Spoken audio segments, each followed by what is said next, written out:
Assalamualaikum warahmatullahi wabarakatuh.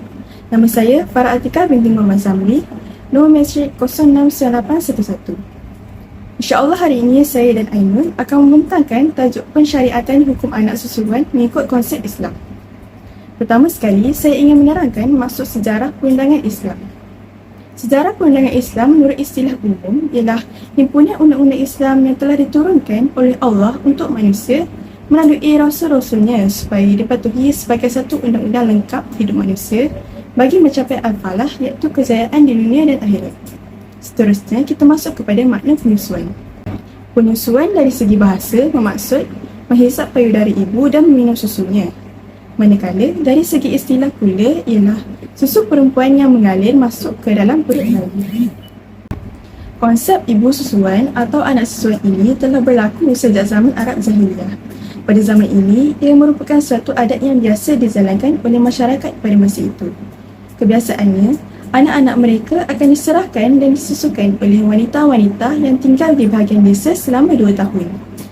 Antara tujuan adat ini dijalankan adalah kerana ingin melindungi anak-anak mereka daripada wabak penyakit di samping menguatkan tubuh fizikal mereka. Selain itu, dengan menghantar anak-anak ke kawasan desa, ia dapat memantapkan lagi penguasaan mereka dalam bahasa Arab jati. Hal ini kerana penggunaan bahasa Arab di kawasan desa adalah lebih baik berbanding di kawasan kota. Konsep susuan ini dapat dibuktikan melalui kisah Nabi Muhammad di mana beliau telah diserahkan kepada ibu susuannya setelah disusukan oleh ibu baginda Siti Aminah selama lebih kurang 3 atau 7 hari. Baginda telah disusukan oleh Suhaibah iaitu hamba Abu Lahab dan kemudian barulah diserahkan serta disusukan oleh Halimatus Sa'diyah sehingga umurnya 2 tahun. Dan kemudian beliau menjaga Nabi Muhammad sehingga baginda berumur 4 tahun. Nama saya Ainul Bariza binti Muhammad Syafi'i, nombor matrik 069893. InsyaAllah saya akan menyambung pembentangan yang telah dibentangkan oleh Farah sebentar tadi.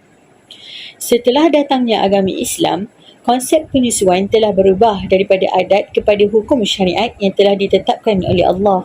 Hal ini kerana di dalam Islam, penyusuan akan menyebabkan anak susuan menjadi ahli keluarga dan mahram apabila memenuhi 2 syarat yang akan saya sebut. Syarat yang pertama ialah anak yang disusukan itu belum mencapai usia 2 tahun. Ini kerana telah disebutkan di dalam Al-Quran surah Al-Baqarah ayat 233 yang bermaksud, dan ibu-ibu hendaklah menyusukan anak-anak mereka selama 2 tahun genap, iaitu bagi orang yang hendak menyempurnakan penyusuan itu. Di dalam ayat ini telah disebutkan bahawa proses sempurnanya penyusuan adalah selepas 2 tahun. Oleh itu, jika usia anak yang disusukan melebihi usia 2 tahun, maka penyusuan itu tidak akan menjadikan anak yang disusukannya itu mahram atau keluarga kepada ibu susuan. Malahan, para fuqaha juga telah bersepakat bahawa tempoh penyusuan adalah selama 2 tahun. Seterusnya, syarat kedua untuk mensabitkan anak yang disusukan itu sebagai anak susuan adalah dengan memastikan anak itu berasa 5 kali kenyang. Pada peringkat awal, Islam mensyariatkan supaya ibu susuan menyusukan anak sehingga 10 kali kenyang sebelum anak tersebut disabitkan sebagai anak susuan. Namun, telah berlaku pemansuhan 10 kali kenyang kepada 5 kali kenyang sahaja. Ini dibuktikan melalui hadis yang diriwayatkan oleh Aisyah radhiyallahu anha yang bermaksud ayat Al-Quran yang turun adalah 10 kali susuan yang tertentu yang menyebabkan anak susuan menjadi mahram, kemudian dimansuhkan dengan 5 kali susuan yang tertentu. Ketika Rasulullah SAW wafat, ayat yang dimansuhkan ini masih dibaca sebagai ayat Al-Quran. Di dalam hadis lain juga, Ummu Al-Fadlu telah berkata, tidak menjadi mahram dengan sekali atau 2 kali susu atau sekali atau 2 kali isapan. Bagaimana kita nak tahu ia adalah sekali susu atau sekali 2 isapan? Sesuatu penyusuan itu dikira sebagai berasingan atau tidak adalah berdasarkan keadaan anak itu semasa dia menyusu. Ini kerana jika anak tersebut berhenti menyusu kerana kenyang, maka penyusuan itu telah dikira sebagai sekali susu. Tetapi jika anak yang menyusu itu bermain-main, lalu menyusu semula atau bertukar tempat penyusuan, maka penyusuan itu dianggap sekali susuan sahaja. Oleh itu, dengan memenuhi kedua-dua syarat ini, anak yang disusukan tersebut akan dihukumkan sebagai mahram kepada ibu susuannya dan ahli keluarga ibu susuan.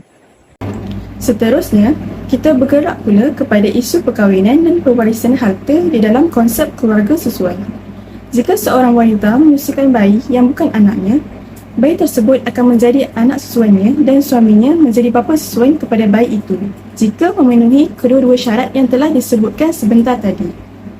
Oleh itu, hasil daripada penyusuan tersebut, ia memberi kesan atau hukum yang sama dengan keluarga kandung. Seperti mana seorang lelaki haram berkahwin dengan ibunya, adik-beradik perempuan serta wanita yang berada di dalam nasabnya. Begitu juga dia haram berkahwin dengan wanita yang berada di dalam nasab keluarga susuannya. Saya letakkan slide yang menunjukkan dengan siapa seorang lelaki itu haram berkahwin mengikut nasab keluarga susuannya. Antaranya ialah ibu susuan, adik-beradik susuan, nenek susuan serta lain-lain lagi. Perkara ini telah disebutkan melalui firman Allah di dalam surah An-Nisa ayat 23 yang bermaksud, dan diharamkan juga kamu mengawini ibu-ibu yang telah menyusukan kamu dan saudara-saudara susuan kamu. Ayat Al-Quran telah membuktikan bahawa dengan sebab penyusuan, ibu susuan akan menjadi ibu atau mahram kepada anak yang disusukan dan kedudukan ibu susuan adalah sama dengan ibu kandung. Oleh itu, wanita yang haram dikahwini di dalam nasab keluarga susuan adalah sama seperti nasab keluarga kandung. Dan akhir sekali, dari sudut perwarisan harta, walaupun anak susuan menjadi mahram kepada ibu dan keluarga susuan, tetapi penyusuan tersebut tidak memberi kesan kepada hak-hak atau hukum hakam nasab yang lain. Contohnya, nafkah, pembahagian harta pusaka dan lain-lain. Perkara ini telah dinyatakan oleh Syekh Muhammad Zuhaili dalam kitabnya yang bertajuk Al-Mu'tamad fi Al-Fiqh Al-Syafi'i pada jilid yang keempat, iaitu tidak disabitkan ke atas hukum nasab kepada anak susuan seperti hukum pembahagian harta pusaka, nafkah, wali, hak penjagaan dan lain-lain yang bersangkutan dengan hukum hakam nasab, dan ia tidak termasuk di dalam hukum hakam penyusuan. Hal ini dikatakan bagi menjaga kemaslahatan umat manusia. Walau bagaimanapun, anak susuan mempunyai hak ke atas hibah atau wasiat kerana dua perkara ini tidak memerlukan kepada perwarisan. Oleh itu, daripada hasil pembentangan ini, kita dapat memahami tentang konsep anak atau keluarga susuan dari sudut syariat ataupun undang-undang Islam.